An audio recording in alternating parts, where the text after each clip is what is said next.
오늘도 수요예배 나오신 여러분을 축복하고 환영하고 사랑합니다. 옆 사람과 인사하십시다. 오늘도 만나서 반갑습니다. 잘 오셨습니다. 은혜 많이 받으세요. 비대면 영상으로 예배하시는 분들 계시면 그 가운데도 주의 은혜가 함께 하시기를 바랍니다. 오늘 말씀의 주제는 산자의 하나님. 시작. 산자의 하나님. 여기서 산자라고 하는 것은 살아있는 자라는 거죠. 근데 육신에 숨이 붙어서 살아있다, 뭐 그런 의미도 있지만 그런 사람이 또 뭐 영혼도 살아 있겠지만 여기서 살아있다라고 하는 것은 우리의 영혼이 살아있다는 말의 의미가 더 깊습니다. 영혼이 산 사람의 하나님이라 그 말이에요.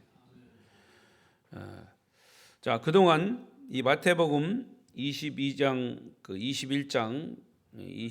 바로 전절까지 예수님과 계속 토론을 이루고 예수님의 반대편에 서서 계속해서 예수님을 함정에 빠뜨려서 곤란하게 만드는 질문들을 계속 던진 사람들이 있습니다.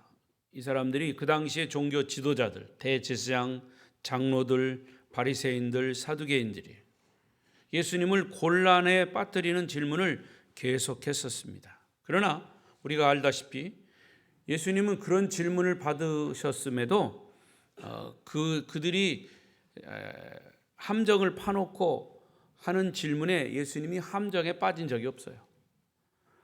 오히려 그 질문에 넘어가지 않으시고 결코 실패하지도 않으시고 오히려 역설적으로 그들을 곤경에 빠뜨리는 그런 답변을 하셨습니다. 그런 의미에서 우리가 성경을 보면서 어떤 세상의 지혜, 말의 지혜, 언행의 지혜, 이것을 얻기 위해서는 성경을 많이 보면 예수님에게서 그런 지혜를 얻을 수 있습니다. 예수님은 하나님의 아들이시고 하나님이십니다. 솔로몬보다 더 지혜로우신 분이십니다. 아멘. 자, 그런데 이번에도 사두개인들은 예수님의 부활의 문제를 가지고 예수님께 도전을 했습니다. 물론 예수님 자신의 부활의 문제이기도 하고 또 이 부활 자체를 이들은 부인했습니다. 마침 이제 부활절이 얼마 안 남았습니다만은 이 부활의 문제는 다른 종교에 없는 기독교 교리의 가장 핵심되는 부분입니다. 다른 종교에 없는 기독교는 부활절이 있습니다. 모든 인간이 만든 모든 종교의 교주는 다 죽었어요. 그러나 부활하지 않았어요. 그러나 굳이 이 세상 사람들이 말하는 식으로 말한다면 기독교의 교주가 예수 그리스도라면 예수 그리스도는 인간의 죄를 위해서 죽었다가 다시 사신 그런 분이십니다. 그래서 기독교만 부활절이 있습니다. 할렐루야. 이거는 다른 종교와 비교할 수 없는, 다른 사람들이 믿는 그 믿음과 비교할 수 없는 기독교 교리의 가장 중요한 핵심 교리예요. 부활 교리가 없으면, 부활이 없으면 기독교는 없는 거예요. 자, 오늘 본문 23절을 보십시다. 시작. 부활이 없다 하는 사두개인들이 그날 예수께 와서 물어 이르되. 사두개인들은 부활이 없다고 주장하는 사람들이에요. 또 거기 같이 붙어 다니는 사람들이 누구냐 하면 바리새인들이에요. 그러니까 바리새파 사람들, 바리새인들, 사두개파 사람들, 사두개인들. 근데 이 사람들은 자기들끼리는 교리가 달라요. 예를 들어서 가장 중요한 이 부활 교리는 사두개파 사람들은 반대합니다. 부활이 없다. 여기 있잖아요. 부활이 없다 하는 사두개인들. 근데 또 아이러니하게 이 바리새파 사람들은 또 부활을 주장합니다. 그러니까 바리새인들은 몸의 부활을 믿었고 사두개인들은 몸의 부활을 믿지 않았습니다. 자기네들끼리 부활의 문제만 나오면 또 서로 싸워요. 근데 또 이 예수님을 대적할 때는 또 자기네들끼리 싸우다가도 딱 붙어가지고 예수님을 또 대적합니다. 이게 사탄의 특성이에요. 사두개인들은 바리새인들이 예수님을 공격하는 데 실패한 것을 보고 이제 사두개인들의 자기들이 주장하는 부활이 없다 하는 이 교리를 가지고 예수님을 공격하는 겁니다. 예수님께 물었습니다. 어떤 질문이냐? 다음 24절부터예요. 시작. 선생님이여, 모세가 일렀을 때 사람이 만일 자식이 없이 죽으면 그 동생이 그 아내에게 장가들어 형을 위하여 상속자를 세울지니라 하였나니라. 자, 쭉 읽어 가다 보면 28절까지 나오는데 다 읽지 않고 이 질문이 핵심적인 거예요. 사실은 이 질문의 내용 역시 이 질문의 본 의미, 영적인 그런 뜻이 가려진 상태에서 인간적이고 허구성의 질문이 된 거죠. 그러니까 사두개인들의 이 질문에는 24절의 질문에는 두 가지의 잘못된 그런 부분이 있어요. 첫째는 질문 내용 자체가 거짓입니다. 왜냐? 어떤 사람이 아들만 7형제가 있는데 큰 아들만 결혼하고 동생들은 모두 결혼을 하지 못했어요. 그러한 결혼한 큰 아들이 죽고 그 아들, 동생들에게는 형수죠.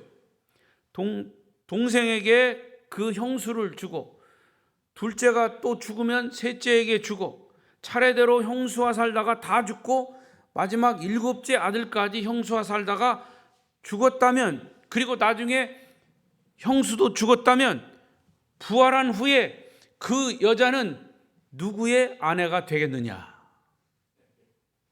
누구의 아내입니까? 여러분도 모르겠죠? 예? 그러니까 이 말은, 이 질문 자체가 잘못되는 거다 그 말이에요. 예. 정말 이런 일이 있을까? 뭐 가상적인 스토리를 마치 정말 있는 것처럼 얘기하는 이 질문 자체가 잘못된 것이다 그 말이에요. 사두개인들은 단지 예수님을 교리적으로 골탕 먹이기 위해서 이야기를 만들어낸 질문에 불과한 거예요. 자, 또 하나 잘못된 거는 그들은 자신들이 인용한 이 내용이 어디 나오냐면 율법에 나와요. 신명기 25장 5절 6절에 나와요. 읽어보겠습니다. 시작. 형제들이 함께 사는데 그중 하나가 죽고 아들이 없거든 그 죽은 자의 아내는 나가서 타인에게 시집가지 말 것이요 그의 남편의 형제가 그에게로 들어가서 그를 맞이하여 아내로 삼아 그의 남편의 형제된 의무를 그에게 다 행할 것이요. 이게 이제 율법에 나오는 얘기예요. 이 말씀의 원래 뜻은 뭐냐면 죽은 형제의 후손을 이어가기 위해서 그 이름을 이스라엘 혈통이 끊어지지 않게 하는데 그 의미가 있는 거예요.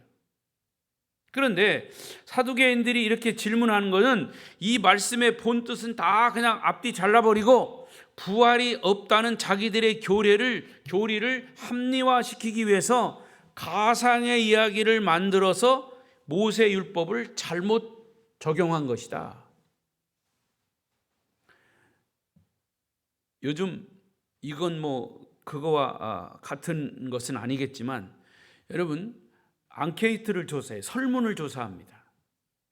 요즘 뭐 국회의원 선거 앞두고 막 이렇게 뭐 설문을 조사해 가지고 뭐 어느 당이 뭐 앞서냐 뒤서냐 이런 얘기 하잖아요. 근데 여러분 저도 설문조사 많이 해봤고요. 학교 다닐 때 그런 이제 실제로 그것을 가르치는 교수가 있었어요. 그 과목은 이수하지 않았지만 그 교수를 자주 만나서 이제 설문조사에 대한 얘기를 들었어요. 이 설문 자체는요, 질문에 따라서 답이 정반대로 나타납니다. 질문을 어떻게 하느냐, 질문을 어떻게 하느냐에 따라서 그것을 이상하게 답을 낼 수 있다 그 말이에요. 질문을 확 비틀어서 내면 사람들은 질문 자체를 이해하지 못해. 그러니까 그냥 자기 편한 대로 해버리는 거예요. 골치 아프니까 그냥 1번, 2번, 3번, 4번 하면 1번 해버리는 거예요. 여러분, 그게 설문의 가장 맹점입니다. 여러분, 시험도 그렇잖아요. 시험도 선생님이, 제가 말씀드렸나요? 이 요양보호사 시험도요, 지금 뭐 20몇 회, 아니 뭐 40몇 회인가, 하여튼 40몇 회까지 나왔어요. 내용은 똑같은데 시험 문제를 40몇 회씩 계속 바꿔내려니까, 이게 공부하는 사람들이요, 전에 있던 시험 문제를 보면 벌써 문제가 뭐가 날 건가 대충 알아요. 그런데 이 시험 문제 내는 사람들이 그것을 비꼬아서 냅니다. 문제 자체를 비꼬아서 내요. 그러니까 문제를 잘 읽어야 돼요. 문제부터 잘못 읽으면 답이 틀리게 나와. 저는 이 예수님과 이 사두개인 바리새인들의 그 질문하고 대답하고 하는 이 속에서 저는 그걸 많이 느껴요. 이 바리새인들은요, 사두개인들은요, 율법사들은 성경 박사들이에요. 성경을 연구하는 사람들이에요. 그러니까 성경을, 구약의 율법을 이렇게 끄집어 와가지고 이것을 싹 비틀어가지고 예수님에게 질문을 던집니다. 그러면 어떤 예라고 긍정적인 대답이 나와도 곤란한 답이고, 부정적인 대답이 나와도 곤란한 대답이에요. 그게 가장 좋은 예가, 율법에 가늠하다 그 자리에서 걸리면 돌을 때려서 그 사람을 죽여도 된다고, 그런 율법이에요. 그런 사람을 데리고 와서 예수님에게 질문하잖아요. 이 사람이 가늠하다가 우리한테 걸렸는데 이 사람을 돌로 쳐 죽일까요, 말까요? 아주 그 어려운 대답이거든요. 그런데 예수님은 그 모든 그들의 함정, 그들의 그 질문의 의미도 다 아시면서 절묘하게 답하지. 아, 그래? 그러면 너희들이 죄가 없다면 그 여자를 쳐라. 그게 죄를 짓다, 가늠하다 죄를 짓다가 걸렸으니까 돌에 맞아 죽어도 마땅하다. 그러나 만일 너희들이 죄가 없다면 그 여인을 돌로 쳐서 죽여라. 이 얼마나 절묘한 대답인지 몰라요. 이 본문의 말씀도 그런 의미의 대답이에요. 그런 질문이에요. 그때 이러한 사두개인들의 질문에 대해서 예수님은 뭐라고 대답하셨냐면 29절, 본문 29절을 보겠습니다. 29절 시작. 예수께서 대답하여 이르시되 너희가 성경도 하나님의 능력도 알지 못하는 거로 오해하였다다. 자, 두 가지 그들이 오해한 것을 지적했어요. 첫째, 너희가 성경을 잘못 알고 있구나라고 하는 것이. 두 번째, 너희가 하나님의 능력을 알지 못하는구나 라고 하는 두 가지.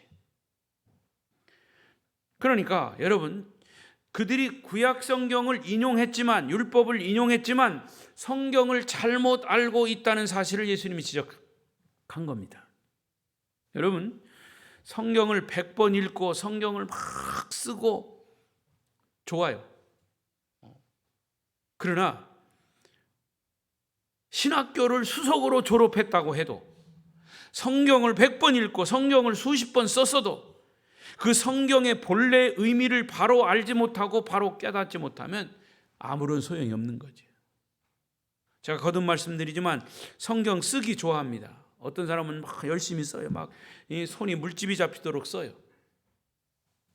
그럼 좋다 이거. 그러면 성경 66권 다 쓰고 그거를 딱 이렇게 포장을 해가지고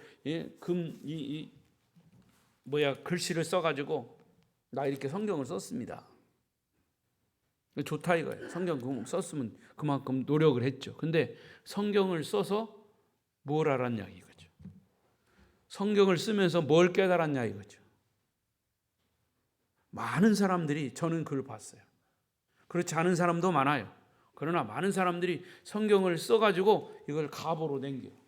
자기 죽으면 갑오로 물려준다는 거예요. 그게 우상이 돼서는 안 된다는 거예요. 성경 속에 계신 하나님을 발견하고 예수를 깨닫고 성령님을 만나야지 성경 쓴 의미가 있는 거죠. 근데 이 성경을 쓰고 나서 그렇게 갑오로 탁 만들어 놓고 그게 우상이요. 유리관에다가 딱 만들어 놓고 저거 내가 썼다. 그게 우상이라니까요. 그런 사람들이 성경 많이 썼다고 오히려 교만해요. 성경 많이 한다고 해요. 그런 사람들이 바리새인 사두개인들인 거예요. 그러니까 여러분, 성경의 내용을 바로 알지 못하고 바로 깨닫지 못하면 그 아무런 소용이 없는 거죠. 지금 사두개인 바리새인들이 성경 박사예요. 그러나 예수님이 볼 때는 그들이 성경을 잘못 오해하고 있다는 거예요. 잘못 알고 있다는 거예요. 사이비 집단들의 특성이 그들은 성경을 아주 잘 안다고 자부하는 사람들이에요. 그러나 그들의 성경 지식은 자기들이 원하는 교리를 쫙 꿰 맞춰가지고 구슬 꿰듯이 꿰어 맞춰가지고 신구약을 짝을 맞춥니다. 그래서 그것만 달달달 외웁니다. 그래서 우리가 볼 때도 이 평신도리 볼 때는 성경을 막 굉장히 많이 아는 것처럼 말해요. 그래서 이단들하고요 성경적인 이 논쟁을 하면요 훈련받지 않은 사람은 다 넘어가요. 그러니까 아예 논쟁을 하지 말아야 돼요. 그 사람들은 그거를 그냥 그 프레임에 그 말씀에 그냥 콱 박혀 있는 거예요. 거기에 아주 묶여 있는 거죠. 여호와의 증인이나 통일교, 구원파, 신천지 모두가 다 그런 부류의 사람들이에요. 그러니까 성경 전체의 중심의 내용을 파악하지 못하고 자기들이 원하는 내용만 꿰서 성경을 이해하는 거다 그 말이에요. 다른 사람들이 들을 때는 굉장히 합리적이고 논리적인 것처럼 보이지만 전혀 그렇지 않아요. 그들이 주님 앞에 선다면 사두개인들처럼 너희가 성경을 오해하였다 이런 말을 듣게 될 것입니다. 이게 이단들이에요. 사이비들 다. 너희들이 성경을 오해하였다. 성경을 잘 모르는도다. 이렇게 주님 말씀하실 거예요. 그래서 사실 목사인 저도 40평생 이 성경을 보고 연구하고 또 공부하고 또 뭐 세미나 가서 또 연구도 이렇게 하고 그렇게 해서 설교하고 말씀 전하지만 굉장히 두려워요. 내가 성경을 바로 전하고 있는가? 바로 전하기 위해서 애쓰고 노력하고 힘쓰는 거죠. 그러니까 사두개인들이 말하는 부활이라고 하는 것도 아주 왜곡된 교리입니다. 사두개인들의 부활 교리.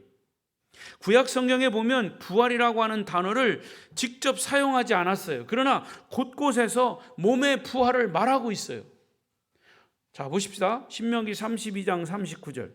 시작. 이제는 나 곧 내가 그인 줄 알라. 나 외에는 신이 없도다. 나는 죽이기도 하며 살리기도 하며 상하게도 하며 낫게도 하나니 내 손에서 능히 빼앗을 자가 없도다. 하나님이 말씀하신 거예요.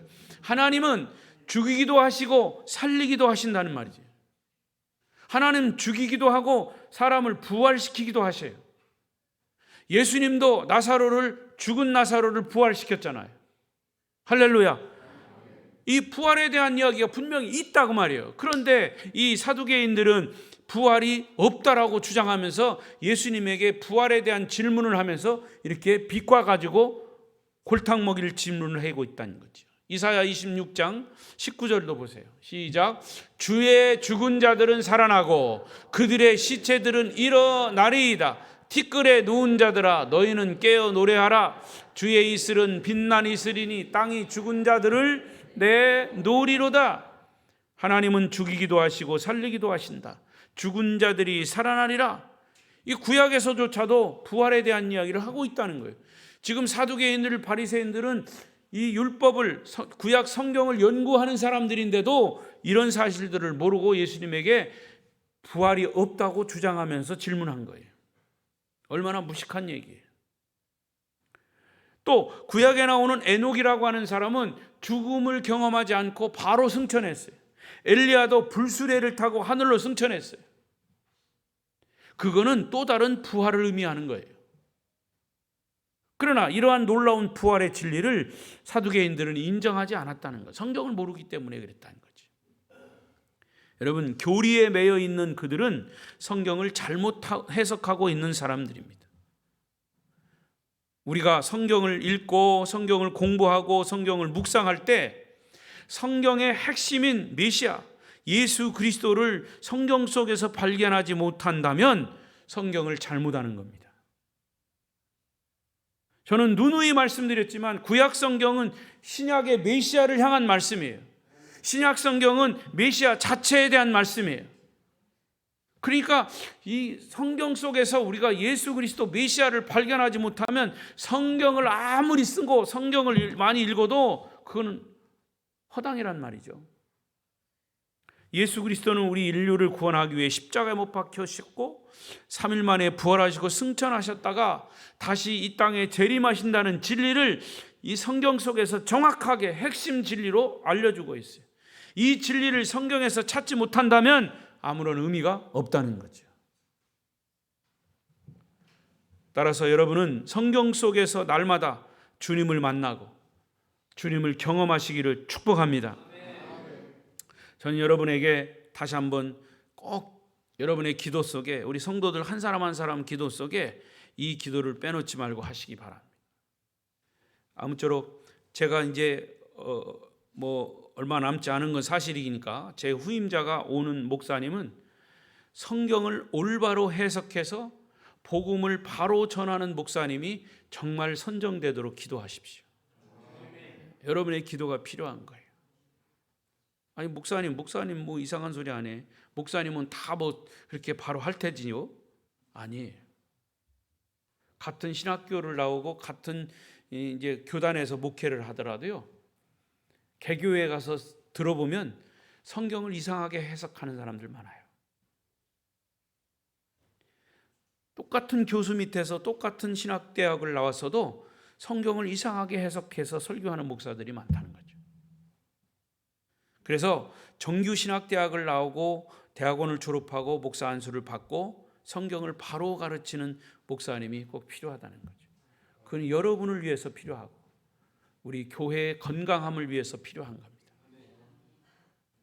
그래서 여러분의 기도 속에 꼭 그 기도가 있어야 합니다.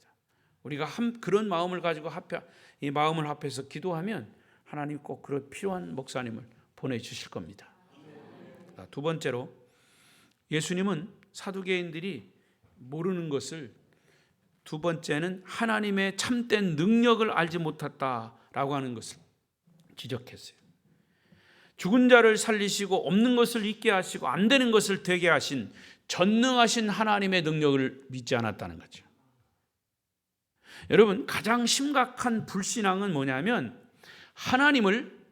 창조주 하나님을 우리 인간의 지식으로 끌어내려 가지고 인간의 경험, 인간의 이 지식으로 자꾸 제한하려고 합니다.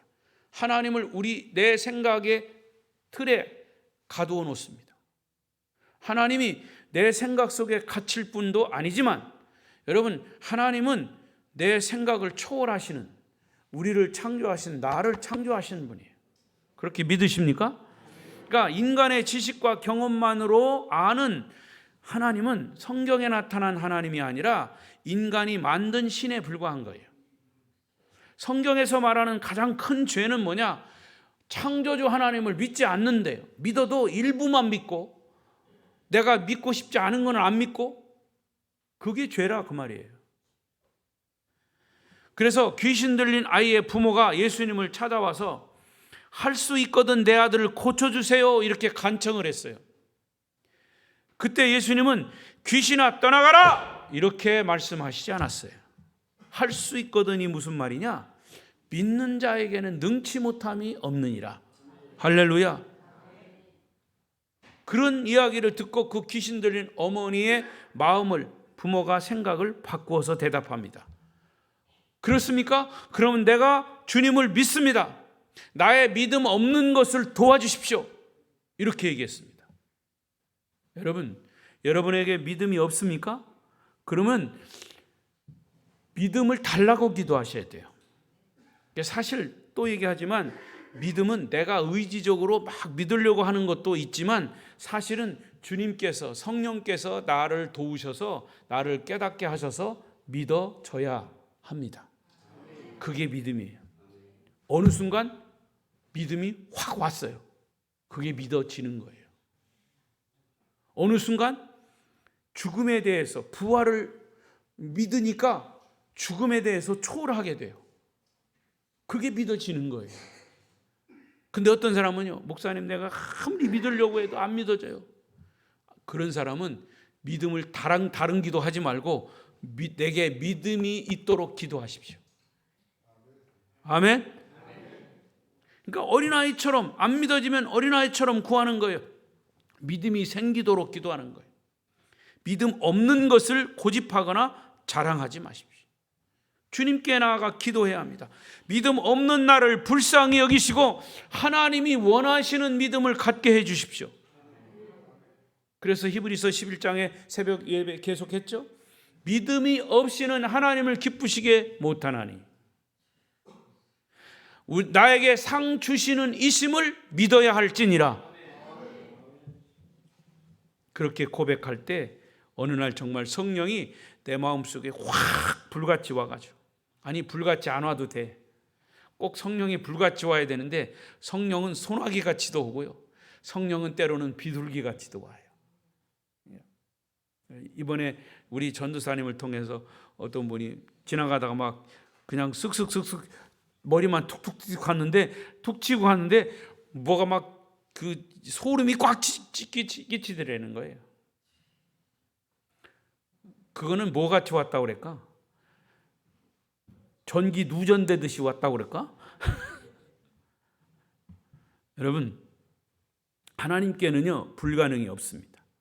이 사두개인들이, 바리새인들이 예수님에게 질문한 것 자체가, 예수님이 뭐라고 얘기하셨어요? 하나님의 능력을 너희는 알지 못하는도다 그랬어요. 겨자씨만한 믿음이 있어도 산을 옮겨서 바다에 던진다고 그랬어요. 그리고 주님은 나보다 너희들이 더 큰 일을 할 수 있다 그랬어요. 믿음 있는 자는. 얼마나 엄청난 가능성을 우리의 믿음을 통해서 보여주신 것입니까? 우리는 연약하지만 하나님은 강하십니다. 강하신 하나님을 우리가 온전히 믿을 때 우리도 강해지는 거예요. 세상의 연약한 자를 통해서 하나님이 강하게 하신다. 세상의 미련한 자를 선택해서 지혜롭게 사용하신다 그랬어요. 우리 인간 속에 자리 잡고 있는 상식적인 생각, 경험적인 생각, 합리적인 생각 등은 하나님을 자꾸 제한하는 겁니다. 하나님을 제한하는 무서운 또 하나의 도구가 있어요. 그게 뭐냐면 요즘 SNS, 휴대폰, 컴퓨터, 이게 하나님을 제한하는 것들이에요. 소위 과학이 이 지금 문명이 발달한 속에 과학이 엄청나게 발달했어요. AI 시대라고 하잖아요. AI 시대. 이것이 하나님을 능가해요. 어떻게 보면 사람이 생각해 보면 하나님을 능가합니다. 언젠가도 말씀드렸지만 성경 본문하고요, 성경 제목을 이 휴대폰에다 딱 AI에다가 딱 집어넣으면요 설교가 쫙 나옵니다. 설교가. 그러면 사람이 막 기도하고 연구해가지고 이렇게 어설프게 설교하는 그것보다 더 아주 명쾌한 설교가 나온다는 거예요. 뿐만이 아니고 학교에서 학원, 대학원 논문 쓰잖아요. 논문 제목하고 그 자료만 딱 넣으면요 논문이 막 한 편이 쫙 나온대요. 그러니까 논문 쓰기가 얼마나 좋아요. 요즘 그런 시대입니다.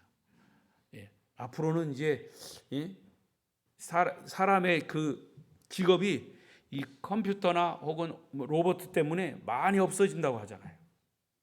앞으로 의사들도요, 그 AI가 뭐 이 병명하고 뭐 이런 그 내 병의 어떤 그런 뭐라 그래요 그걸 증상들을 넣으면 거기서 다 얘기해 준대요. 어떻게 처방 다 해준대요. 의사도 이제 점점 직업이 없어진다는 거예요. 근데 제가 볼 때는 아무리 성경 본문을 넣고 이 제목을 넣어서 설교가 나와도 그래도 목사가 필요한 건 뭐냐? AI만큼은 영적인 것은 다루지 못해요. 오히려 AI에 성령이 들어가면 몰라도 하나님의 성령이 사람에게 임해서 목회자에게 임해서 전해지는 그런 말씀이. 그래서 성령은 성령으로 통하는 거죠. 할렐루야. 그러니까 다른 직업은 안 없어져도 목사 직업은 안 없어진다고 또 그렇게 얘기도 해요. 자, 여러분, 제가 하나님의 능력을 얘기하다 그랬는데요. 우리는 하나님의 능력을 믿는 거예요. 연약한 모습의 내가 기준이 아니고 성경이 기준입니다. 하나님은 능력의 아버지시. 그래서 진정한 믿음이 있으면 엄청난 기적이 우리를 통해서 일어나는 거예요. 왜 우리가 기적을 경험하지 못하는 거냐? 하나님의 능력을 믿지 못하기 때문에. 하나님 생각보다 내 생각이 더 위대하다고 생각하니까 그게 교만이 돼서 하나님의 마음을 서운하게 하는 거죠. 복음서에서 예수님은 수많은 기적을 베푸셨지만 그 주님이 기적을 베풀지 않으신 곳이 있었는데 그곳이 어디냐? 예수님의 고향 나사렛이에요. 예수님의 고향 사람들은 주님이 어릴 때 모습을 다 보았기 때문에 그 어릴 때 모습에 묶여 있어요. 예수님이 하나님의 아들로 막 공생애 때 능력을 베풀어도 예수님의 고향 사람들, 예수님의 가족들은 예수님이 어릴 때 자란 그 모습, 물론 못되게 자란 건 아니지만 그런 어릴 때의 모습으로만 묶여 있었기 때문에 무슨 예수님이 하나님의 아들이요, 무슨 예수님이 기적을 일으켜, 이렇게 가지고 있는 그런 생각 때문에 기적이 안 일어나는 거예요. 그리고 예수님도 고향을 떠났어요. 가족들은 하나님의 아들로서 예수님이 믿어지지 않았습니다. 그들의 생각이 과거에만 붙잡혀 있기 때문에 그런 거죠. 여러분들 중에도 과거에 예수 믿다가 예수님께 그런 사람이 있겠습니까만, 혹은 예수 믿는 사람 때문에 상처받는 사람, 시험 받는 사람, 그런 사람들은 교회를 떠나고 예수를 안 믿어요. 그거는 그거 상처받은 것에 묶여 있기 때문에 그래요. 예수님에게 집중하지 않기 때문에 그래요. 예수 믿는 사람이 나를 상처 줬다라고 하는 것에 내가 그냥 붙잡혀 있기 때문에 예수님께 집중하지 못하는 거, 그걸 돌파해 나가지 못하는 거예요. 이 시간 주님의 능력으로 치유받으시기를 축복합니다. 자, 30절에 보십시오. 30절 시작. 부활 때에는 장가도 아니 가고 시집도 아니 가고 하늘에 있는 천사들과 같으니라. 이 말씀의 요점은 세상 나라와 나라의 질서와 하나님 나라 천국의 질서는 전혀 다르다 그 말이에요. 대부분의 사람들은 천국을 이 세상적인 관점에서 자꾸 보려고 합니다. 이 세상에서는 시집가고 장가가는 것이 당연해요. 자식 낳고 기르는 것, 부부의 자연스러운 현상이에요. 하지만 천국에는 결혼하는 일이 없어요.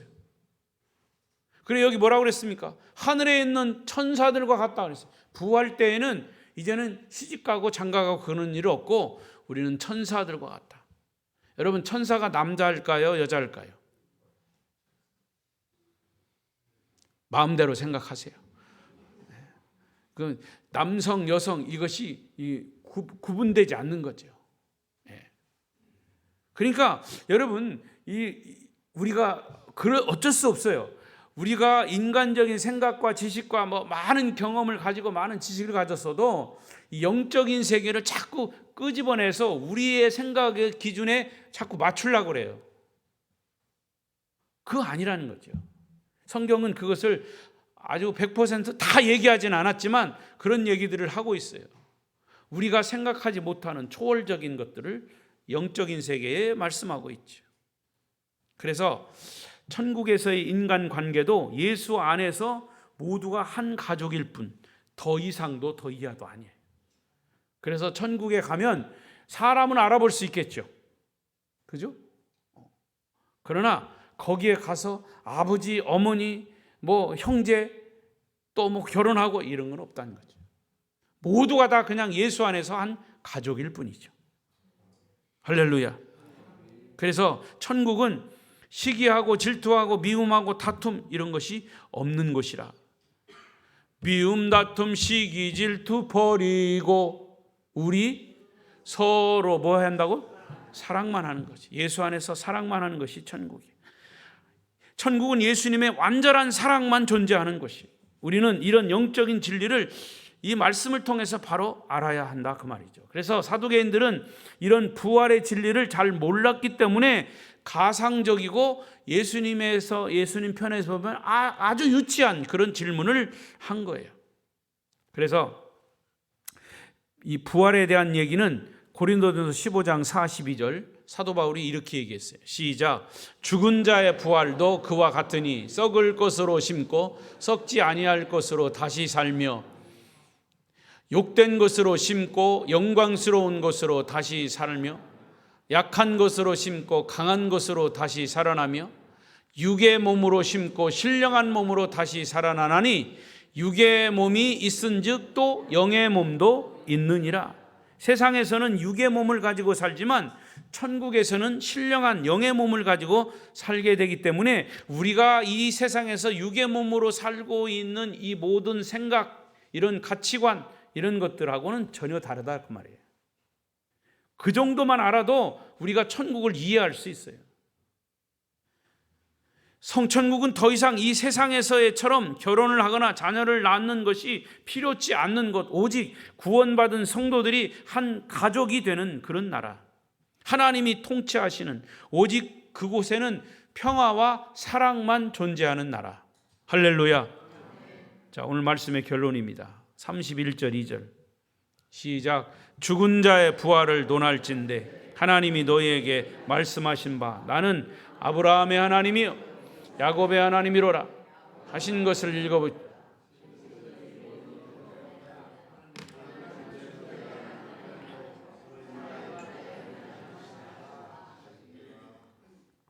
또 출애굽기 3장 5절 6절 하나님이 이르시되 이리로 가까이 오지 말라 거룩한 땅이니 네 발에서 신을 벗으라. 또 이르시되 나는 내 조상의 하나님이니 아브라함의 하나님 이삭의 하나님 야곱의 하나님이니라. 모세가 하나님 배웁기를 두려워하여 얼굴을 가리매. 그러니까 지금 예수님이 인용하신 이 본문 31절 2절 인용하신 것은 바로 출애굽기 3장 5절 6절 모세가 호렙산에서 하나님을 만날 때 하나님이 모세에게 말씀하신 것을 그대로 가지고 와서 인용하신 말씀입니다. 아브라함의 하나님, 이삭의 하나님, 야곱의 하나님이라고 하는 말은 죽은 자의 하나님이 아니라 산 자의 하나님이라 라고 하는 의미예요. 여러분, 아브라함은 구약시대 사람이에요. 죽었잖아요. 죽었죠? 그러나 부활해서 살았어요. 이삭도 마찬가지예요. 죽었어요. 그러나 죽었지만 살아있다는 거죠. 부활해서. 야곱도 마찬가지. 그러니까 사실은 이게 아브라함, 이삭, 야곱의 하나님이라고 하는 말의 의미는 지금 우리가 믿는 하나님은 죽은 자의 하나님이 아니라 산 자의 하나님이시다라고 하는 것을 언급하는 거죠. 이것이 부활의 근거가 되는 겁니다. 여러분, 우리가 믿는 하나님은 어떤 관념, 어떤 이론, 어떤 철학자들이나 사상가들이 만들어낸 인간의 지식 속에 갇혀있는 죽은 하나님이 아니에요. 그분은 살아계셔서 지금도 우리의 삶의 세밀한 부분까지 알고 계시고 간섭하시고 역사하시는 하나님이심을 믿습니다. 아브라함을 부르신 하나님, 이삭을 축복하신 하나님, 야곱을 변화시킨 하나님은 살아계신 하나님. 영혼이 죽은 자에게 하나님은 죽은 하나님일 뿐이지만 영혼이 산 자에게는 오직 살아계신 하나님이 되는 것입니다. 철학자 파스칼은 자신이 예수님을 통해서 역사하시는 하나님을 만났을 때 팡세라고 하는 유명한 책에서 이런 고백을 했어요. 아브라함의 하나님, 이삭의 하나님, 야곱의 하나님은 죽은 자의 하나님이 아니요 산 자의 하나님, 그리고 철학자의 하나님이 아니요 곧 나의 하나님이십니다. 파스칼의 고백입니다. 이런 하나님은 바로 여러분의 하나님이심을 믿습니다. 성도 여러분이 믿는 하나님은 어떤 하나님이십니까? 살아계셔서 여러분에게 구체적으로 역사하시는 하나님이십니까? 아니면 아직도 내 생각, 내 개념 속에, 내 관념 속에 머물러 있는 그저 꿈속에서만 나타나는 그런 관념의 하나님이십니까? 저와 여러분은 지금도 우리 가운데 성령으로 강하게 역사하시는, 우리를 구원하시고 축복하시고 날마다 새롭게 하시는 그 하나님을 믿고 인정하고 그분께만 영광 돌리는 여러분의 믿음이 되시기를 축복합니다. 기도하십시다.